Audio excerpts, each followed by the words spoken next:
Hey YouTube, how you guys doing today? Kevin here, coming back at you. Man, you guys are awesome. I have got some great questions. I have got some awesome questions.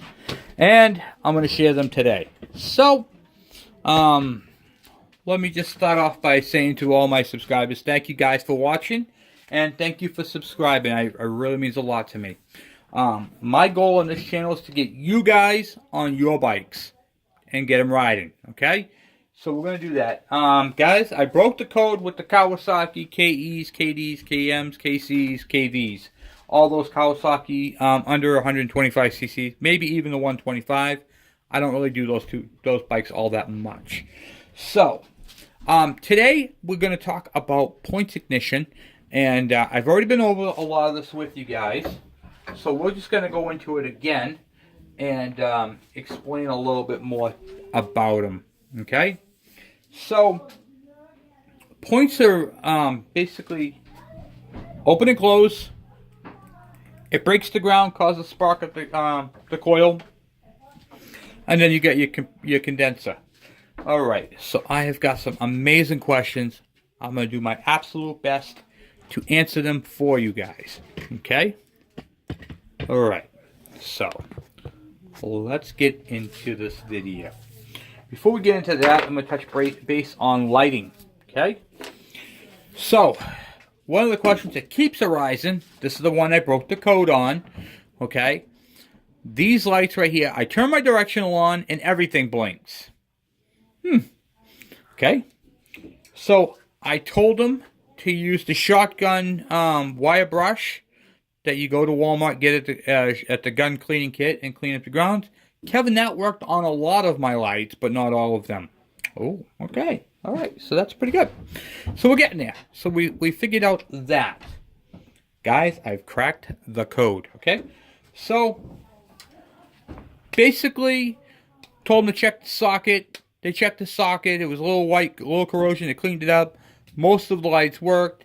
He did another one. That was all fine, all well, peachy keen, all well and good. Turns out that it was the ground on the bike. Now they're on the KEs, KDs, KMs, all these Trail Boss, all the bikes that we deal on this channel. There are a few grounds. One ground is at the ignition coil on the mount. The other one is at the battery, and then the other one is at the engine. There's one that goes into the engine right on top of where the tachometer drive would be on your bike. So basically, back of the engine, upper bolt, there's normally a ground there. So hey, check your grounds. Kawasaki did a really bad thing with these bikes. A very bad thing. They used a single wire, a black and yellow wire, for a ground. And it runs the whole length of the bike, and it connects all the lights together. Every single light on the bike is connected through this 18-gauge wire, where everything else has its own individual wire. This makes diagnostics on grounding very, very, very difficult, okay? So one thing I'm going to teach you guys today is a real simple, easy process to work on your wiring. So when you have your wiring, these are old, okay? If you're looking at them to the naked eye, it looks pretty clean. But if it does, don't matter. Take a piece of sandpaper and clean it up a bit. And do that to both of your wires and try that. But there's a better way. Each one of these back tail lights are mounted on a stud here. The wires come through the center, and that is going directly to ground. However, the wire inside here is not on that ground stud because this can break off, and it literally, there's nothing in here. It's just a hollow tube. This bolt doesn't go all the way through, okay? So you're limited on that. However, that's okay. The Yamahas, all of them, all the RX-50s, the RX-80s, the dirt bikes, anything that has a marker light on it, the chappies all have this. Yep, you see that right there, that ground? And it has the pigtail. So, what they do is they ground their lights all the way from here to the end. And then there is no... The black wire has a female connector on it and plugs into this. Okay, so how this works is it slides over. This one doesn't fit on the shaft. You have to make it a little bigger. But it goes on first. The nut grounds it. And then you take your black wire and you go to here. Okay, you make your connection right there. And then what that does is it grounds this light to the frame. The whole frame is the ground, which is the way it should be. That takes care of your lighting. I'm going to be doing a video on this because my KE102 build is going to be using these style Yamaha grounds throughout the entire bike. Okay? Now I want you guys to try to follow me here because this is going to get a little technical. Picture all four of your marker lights using the same ground. Picture even your headlight guys, using that same ground. That's a lot of ground for one wire. Okay? Now here's where Kawasaki did something very, very good and very, very bad at the same time. Okay? So what they did with this whole system here. Now this is for the KE102 build, but it's basically the same as the KE100. These rubber mounts, there are 4 of them. 2 here, and then 2 up underneath here. Okay? See this metal? This whole metal frame is isolated from the frame. There's no connection between here and the frame because of these AV mounts, which stands for anti-vibration. These mounts stop this thing from jiggling like mad, and it protects the light bulb, the headlight, which is a $60 headlight, by the way. Okay, if you're going to put the factory one back in it.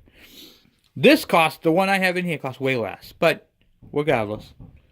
So you took a $60 headlight and you put it on anti-vibration to protect the light from vibration. That is excellent. Thumbs up. Thumbs down, because all this share the same ground as this. So what you need to do is on your black wire that comes off your headlight, off the pigtails, 3 wires. I showed them in all my videos. There's 2 reds. Those are your power wires for your headlight. And then there's a black wire with a bunch of little pins. You need to put one of these on there, ground it, and then go in back of the AV mount and screw it to the frame. That is going to give you a solid ground for your lights. Okay? Keep that in mind. So that's going to help you guys out tremendously with your groundation problem on your bikes. Okay, the other question. Guys, you guys are killing me with the questions, and I love it. Keep them coming. Okay, so, Kevin, I have an older bike, and I don't know what the battery takes, what the battery is for that bike. There are basically 2 6-volt batteries. Okay, used on these bikes today, or yesterday. Okay, there is the square battery, and that's the number right there, 6N4-2A-5. Now you can Google this number, and all sorts of batteries squared will come up. It doesn't have to be a YUSA or YASA, however you pronounce it. And then if you have the rectangle battery, that's the number for the rectangle battery. 6N6-1D-2. The difference between these 2 batteries is neither one of them will fit in either battery box. To find out if your battery takes the square battery, simply look at the battery box. If it's a square, then that's the battery right there you need. If it's a rectangle, that's the battery you need. Okay? Pretty cool, and you can just pause the video and write down the number for your battery type. Okay. That ground right there, I got these off of a Yamaha Chappie. RX, basically, all your Yamahas use these grounds. You can find these are readily available online, or you can just simply make your own with just a simple eyelet connector and a bullet style connector. Or you're not going to use the bullet anyway. You just need the wire. You're going to cut it and splice it in. I'm going to be doing videos on all that soon with the KE102 build. Okay, Kevin, I replaced my points and condenser. I did it wrong, and I don't know. I soldered it. It came out not the best of soldering. Which, hey, you know what? We're not professional solderers, guys. It's not what we do all day long. So, but I want to give you guys a little tip. See that solder that's on this thing? That's actually enough solder. It is. So what you're going to do, okay, is you have your big one and your short one, okay? The short one, you're going to strip the wire back a 1/4 inch. Okay, just 1/4 of an inch. Then you're going to put the insulation part onto one of them. You're going to fold it right over. Boom. Now that first one holds the solder, holds the 2 wires. Okay, 3 wires. Okay, there's 3 wires going into it. One's coming off your charge coil. One's going up to your points, the blue wire. And then the black wire goes from here all the way up to your electrical harness. Okay, so there's 3 wires going in here that you're going to pinch together. Okay, you can actually use the longer one. Use the longer one. Don't matter. Whatever side it's on, pinch the 3 wires into it. Doesn't really matter. I don't know off the top of my head. Then you're gonna take your 1/4 inch. You strip all 3 of them at a 1/4 of an inch. Point them down, and then put this little tab over them. Okay, just like so. And that's going to hold them in. Now, what you're going to do is you're going to take a high power soldering iron. When I say high power, I mean this style soldering iron. Do not use a pencil style soldering iron. Or a pen style, it's not going to work. You need the mother of all soldering irons, the induction soldering iron, where you can solder your condenser to the condenser. I mean, this thing gets so hot. The sun cries, okay? So anyway, moving on from that whole mess. Craftsman soldering iron, you don't have to get a Craftsman. They make cheaper ones. Walmart has them, the yellow. Okay, if you look on the back there, 150 to 230 watts. Dual heat range. I don't know what that means. But, because there's no, oh, I get it. Yeah, this has 2 heat ranges. That's right. I always pull it straight in. I got one here, and then you can click it onto the extra one for the 230. Okay, now I understand. I always just grab the thing and brute force and go all the way in with it. So I'm always using the 230 side. But there's 2 steps on this. So you get on, and then click again. Alright, well, if you have a dual heat range, go all the way in. Just grip it like that, brother. Okay, a little Macho Man Randy Savage there for you. And then use the tip, get it nice and hot, and put it on there, give it to her for a few seconds, and then you're good to go. The problem is, with a pencil one, it doesn't heat up the solder enough. Okay, it doesn't get it molten to make a good, because you got to tin the wires and solder them to this. There's a very important thing I want to tell you guys. So this is a brand new condenser. So we're going to open this wires back up, these 2 terminals back up. This solder center right here can never touch the outer shell. If you do, you will not have spark. So you should have a black margin all the way around. The solder that comes with it, that's that little dab that's right there in the center, is plenty to solder to. Plenty. Push it down, hold it down tight with these 2 terminal pins, and then molt that, and it'll go right to it. It'll be perfect.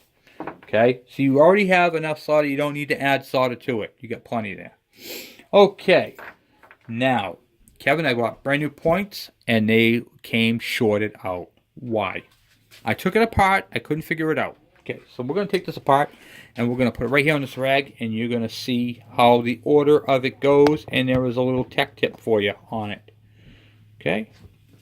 Hopefully this video helps you guys. I know a lot of you guys do watch my videos, and you guys watch my ignition videos, and some of them are really, really thorough, some are not. So I'm going to go over these all with you. Because that's what we do on this channel, guys, right? Okay.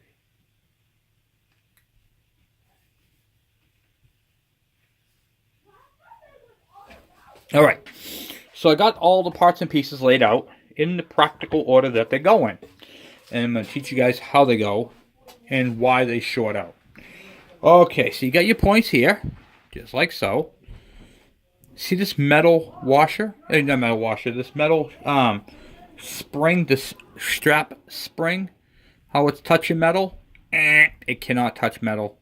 I see a lot of people put the insulator on the back part of it. It doesn't go there. It goes in between. Alright, so I'm going to teach you guys the order. If you look on your little insulator, the scalded insulator, there's a little step right here, the little center part right there. That always goes into the hole, okay? Between the two, so it separates them. So it's going to go up like this. See how I have it going in? Just like that. I'll show you. If you guys have it like this, right there, that is incorrect. Okay? It has to snap in. You'll hear the snap. Ready? Hear that snap? That means that it's snapped in properly and there is a insulation all the way around. Okay? See how it fits in there properly? Now the reason for that is when that bolt goes through, it can't touch this metal. Okay? It has to be insulated from it. So the way it goes bolt, flat washer, okay?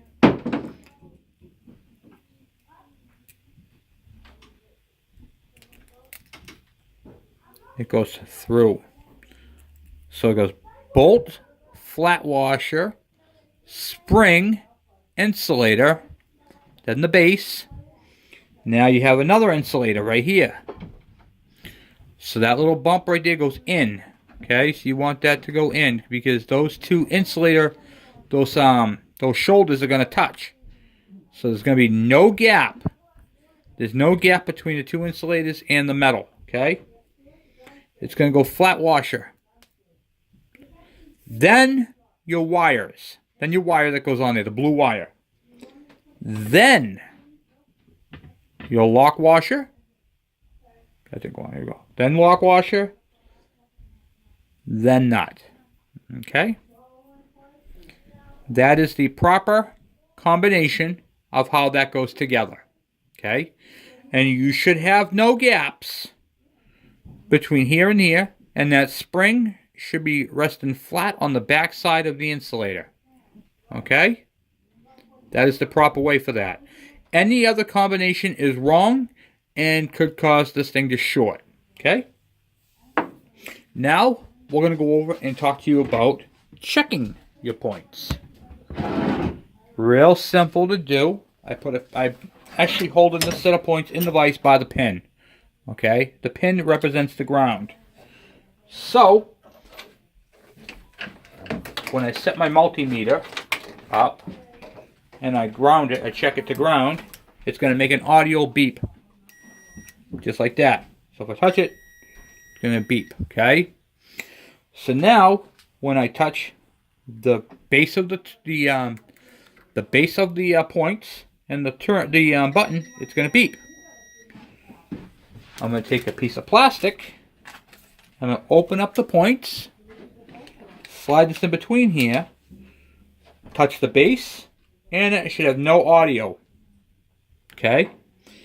I should have no audio from this button right here, okay, to the center pin. If you have any audio to the center pin, there is a short at your pin. That pin goes all the way through to the base. Now what that pin is, that's your pivot point. Sometimes they get corrosion and stuff in there. They get water in there, moisture in there, and it creates what they call a leak, like a parasitic leak, like a bridge connection, okay, like an ash connection. And that connects that to that, and then you have a short. So if I go like this, I have no audio, unless I pull the pin out. And if I pull that out, pull the paper out, now I should hear an audio. Yeah. That means that the points are going to ground. Open back up, put it back in, and now I should have nothing. Nothing. Unless I touch this, then I should hear it. Why is that? Because the ground is going from here. It's going through that spring and to the ground. That is why. So remember that. contact here, check your pin with a piece of paper or something in there. That's how you check your points. A lot of times we just check them, go to ground, and we can't figure out where it's coming from.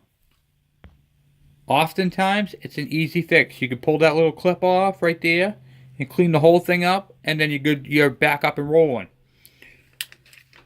I also tell you guys can take a nail file and clean up the contact points in here. So if you look right in here, okay, where these two connect, boom, boom, boom, right there, you can take a nail file and go in and out a few times and then recheck your connection.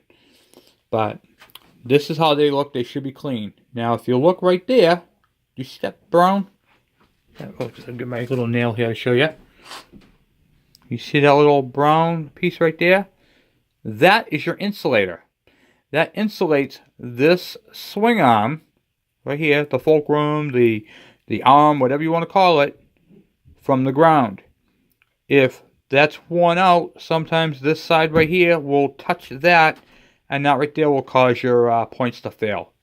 Okay, that'll short it out, and then you won't have no points. So remember, this bolt right here is connected to the points through the strap. It's isolated here and here, and there should be no gaps. And it's isolated on the brown side right there, and on the brown side here.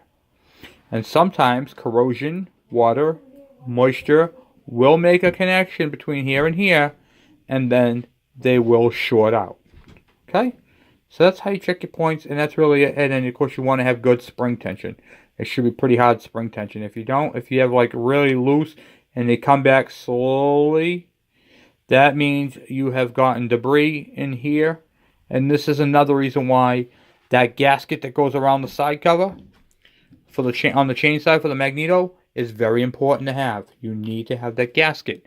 That protects moisture, condensation, dirt, debris, and all that stuff from getting to these little guys. Okay? So hopefully that all helps you. So I just want to take a moment once again and say thank you to all my subscribers.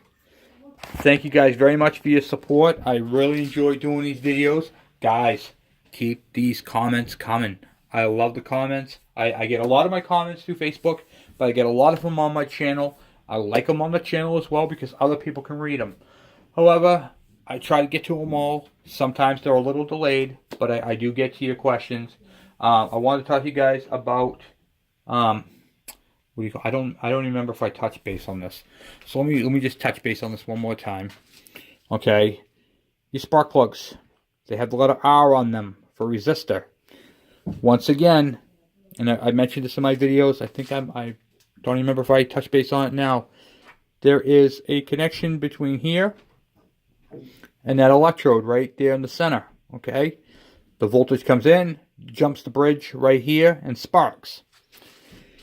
This R is for resistor. So it comes down, and then there's a resistor going from there to this metal casing. If your spark plug is bad, and you have a blown resistor, you can use a multimeter and check it. This particular plug is good. But you ground it here on the center, and then you touch it to the tip. If you hear a beep, it's a bad plug. What happens is they foul out, and it blows the resistor. When it blows the resistor, it makes a connection. When it makes a connection, the plug will still spark. However, it's not hot enough to burn fuel. So that's how you check plugs with a multimeter. Couple of things that cause these to fail is over-oiling and too rich of a jet. So your main jet, to foul. If you have one of these plugs, you need to keep a spare one with you.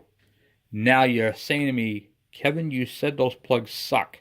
They do suck. I hate these plugs. I have had nothing but problems with these plugs. So keep one with you if you have a CDI ignition system. If you have a points ignition system and you have a blue plug in there, take it out, set it on fire, kick it down a hill, and go get the black plug. Basically, it's the same plug. See how it says BR8ES? Yours would say B8ES. The R would be gone and it would be black lettering. NGK. I see people putting Champion plugs in their bikes. Get them out of there. They don't belong in there. Champion is not a good plug. I wouldn't put a Champion spark plug in my lawnmower. Okay? And I mean that. They used to be a good plug way back in the day. But now, I wouldn't put them in a weed whacker. So anyway, that is how that is. What I wanted to talk to you guys about. The reason why we use these in our bikes because of CDI, it basically looks like one continuous spark. That resistor actually slows it down so you can actually see the spark jump and stop, jump and stop, jump and stop. Without the resistor plug on a CDI ignition, it looks like one continuous spark, and that's not good. So anyway, that's what I got for you guys today. Once again, thank you guys for watching. Thank you for subscribing. Guys, we're up there. 1440, I think I've seen on the subscribers. Guys, you guys are awesome. Thank you. I really appreciate all the support. I really do, honestly. And we're going to be doing more videos. This is a Tech Talk video. I'm going to put that as a Tech Talk video. Points, electrical. Basically, I'm going to do it as an electrical Tech Talk video. I know I have a lot of videos, a lot of videos on a lot of the stuff already, but sometimes I like to take a moment and go in depth and explain to you guys exactly how they work and how to test them individually.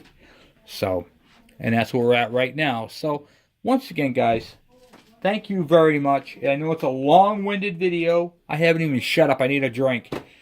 But thank you, guys. I really, really appreciate your subscriptions, your comments, and they help. They don't just help me.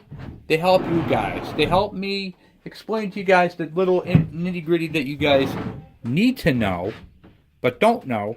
And it helps the person who's going, did Kevin do a video on it? I wonder if he did a video. I wonder if he touched base on that. You know, this helps those people as well. This helps them go, oh, I had a question about that. You know? So now you guys have this video done. It's in a reference. Put it in your playlist. And then, as always, I'm honored to do these videos for you guys. And thank you for watching. So, talk to you guys later. I'm out.